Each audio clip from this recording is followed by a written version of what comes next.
Hey guys, welcome back to the Struggleville YouTube channel. I want to make this video on shipping changes that the post office made for 2016. And some of them you may have noticed, some of them maybe not. And I also have a blog post from my website up on the screen because down below a little bit, I'll get to it in a second, there are some tables that kind of show the differences that in postage rates from 2015 to 2016. The biggest change that they made besides rate hikes is that they've changed first class mail. It used to be a cap of 13 ounces, and now it's up to essentially 16. It's 15.99. Anything under 1 pound can now go first class mail, which is great, especially for clothing sellers, because a lot of times you'd get maybe a heavier shirt that is over 13 ounces but under a pound, and it would end up costing like $2 more just to ship it priority mail instead of first class. So that helps out a lot. Also, really light packages just got more expensive, and they've really increased a lot because I think that's what this first table actually shows. Yeah. A couple years ago, it's always been the same for 1, 2, and 3 ounces. That's always been the same rate for super light packages. But a couple of years ago, it was like $1.47 or something to ship a 3-ounce package. And then as you see on this table, last year it got all the way up to $2.04, and now it's up to $2.60. So that really sucks for some of that small stuff that, maybe it's not worth as much, you don't make as much out of it, but if you've been selling the same item for a few years, I mean, you're paying about $1 more every time you ship the item, which just really sucks. So it's simplified for people who really maybe aren't used to shipping or who don't do it as much, because you can see 1 ounce through 8 ounce are all $2.60 now. And for every weight except 8 ounces, that's an increase in price. So as a seller that uses a calculator either on eBay or Amazon, that doesn't help you out at all. It just makes everything more expensive. So that kind of sucks. And as you can see, most of these prices went up. The good thing is now the 13-ounce price is basically the same as the 16-ounce price. So they're adding those 3 more ounces without actually really raising the price on you. Also, these tables are what you are going to see on eBay, which is a commercial price. If you go to USPS.com and pay on there, they've changed their system. They used to offer commercial base on the website. Now they're offering retail. So let's say you sell something on Amazon and you're shipping it as a padded flat rate. Well, Amazon in their calculator doesn't have an option for the padded flat rate. So you'd have to go to the USPS website to get that postage.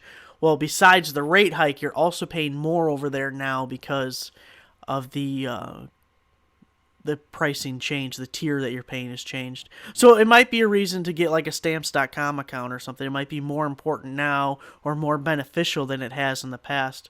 Another thing with the USPS website, and it actually goes into the second table for regional rate boxes.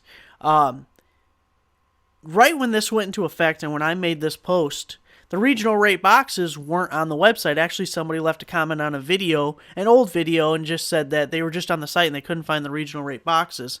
And it was hard to find them before because they were listed under calculated shipping, and I know they're kind of a hybrid. It's kind of a flat rate. It's kind of calculated. But I'd always assumed it'd be under flat rate. So people would ask that question all the time, and I would just tell them, well, just look under calculated. So I told her that, and she came back and said, no, it's still not showing up. Well, okay. So I checked the website, and she was right. It wasn't there. Like I said, it was like a day after this. And I haven't checked in the last month or so, but they haven't added regional boxes to the USPS website.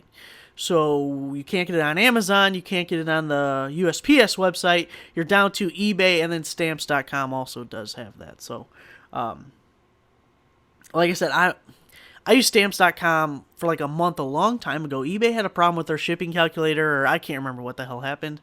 And I had an account for about a month, so I don't know if they charge you just for a base account or how it works now, but it could be something to look into. As for the regional rate boxes, they're getting rid of the box C. which is awesome because I said in a video 3 years ago that box was garbage. I never once used it. Apparently, most other people didn't use it. It provided no value at all, and they have discontinued that box. So the only thing good about that box is it was like the biggest free box you could get. So you're not supposed to use those boxes for storage and stuff, but since they aren't even accepting postage on it anymore, I think you could use it as a storage box now. Okay, so here you can see the increases in different zones. It's not a huge increase, so it's not too bad until you get to zone 9, which I could have swore there was only 8 zones to begin with. So I don't know if zone 9 is like United States territory, but not states, like Puerto Rico or something like that. Or maybe they're classifying Hawaii and Alaska as a zone 9. I don't know. I always thought it was zones 1 through 8, but it's got to be far away, whatever it is. So then I got a table just showing the priority mail increases for zones 1 through 4 based on 1 through 5 pounds, just because most of the things you ship are going to be like that anyways.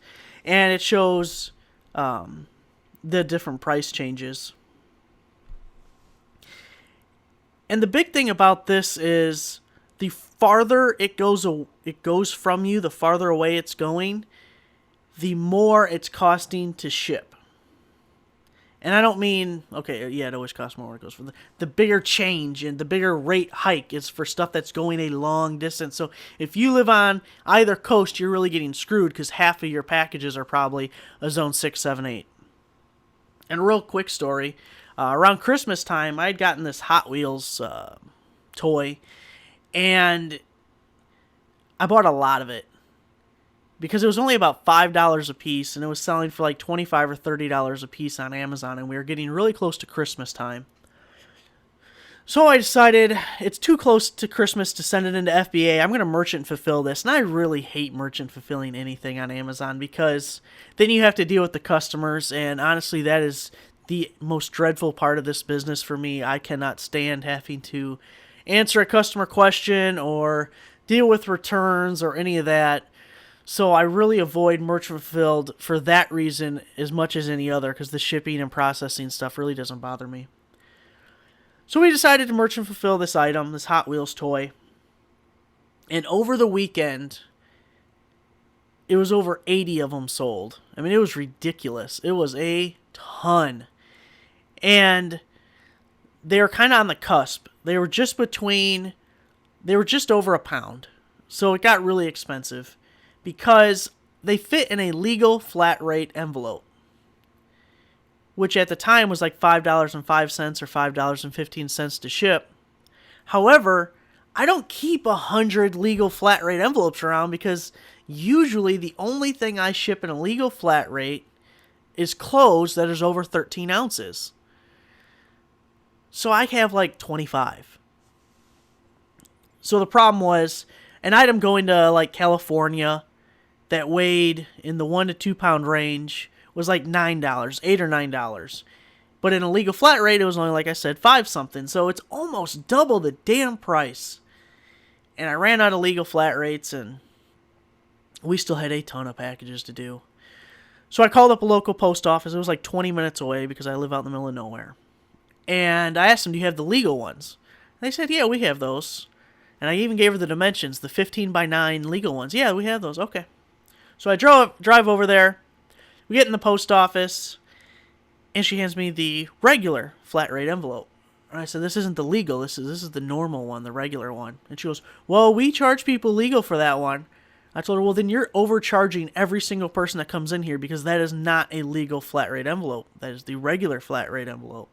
And she just kind of shrugged, and she doesn't care because post office workers are not trained at all. Most of them are part-time employees now, and they don't know dick, so that sucked. I called another post office, and they said, no, post offices generally do not carry the legal flat rates. So I still had 40 packages, and of course not all of them were going to California, but there was a good amount. But could you imagine if all 80 packages were going to like a zone 8, and they're costing me double? Oh, man. So I did lose a little bit of money, but it was enough profit that it sucked, but it didn't, break the deal for me or anything. So these price increases, my point being is, you really need to get used to using flat rate and regional rates whenever you can, and being creative in how you use them and when you use them, because heavier weights are really getting more expensive now. And you might even start using UPS if you have a convenient way to get to UPS. If you live in a bigger city, you can get UPS pickups that are fairly cheap. You might be able to pay for UPS postage and the pickup, and it still be cheaper than what you would pay the post office for postage on a heavier item. For me, that's not the case, because for me to get a UPS pickup is $15.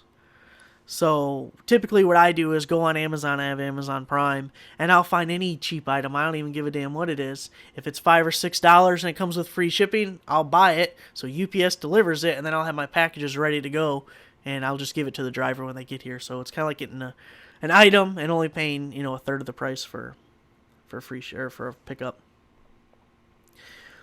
So I'll leave just a link in the description for this blog post if you want to look at these tables, or if you want to refer back to them. Let's see if there's anything at the bottom here I also wanted to mention. No, I think that's it. So really the biggest change, in my mind, the best benefit is going to be this first class mail going up to 16 ounces, because that really will include a lot of the small items that might have just barely been over the limit. So thanks for watching, guys. Make sure to give the video a like if you like these eBay videos. If you want me to continue starting to do more eBay videos, I mean, that's what my channel was started on now 3 years ago, which sounds amazing that it's been this long that I've been talking into a microphone or into a camera on YouTube. But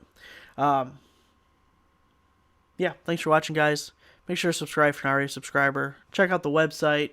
Also, I know now it's been a while that it's been out, but I have my eBay search rank tool, which you can check out, which can help you determine how your items rank against other items of people selling the same item. You can look through the search results and maybe see if you find trends. Maybe it's a lot of top-rated sellers. Maybe it's people offering free shipping.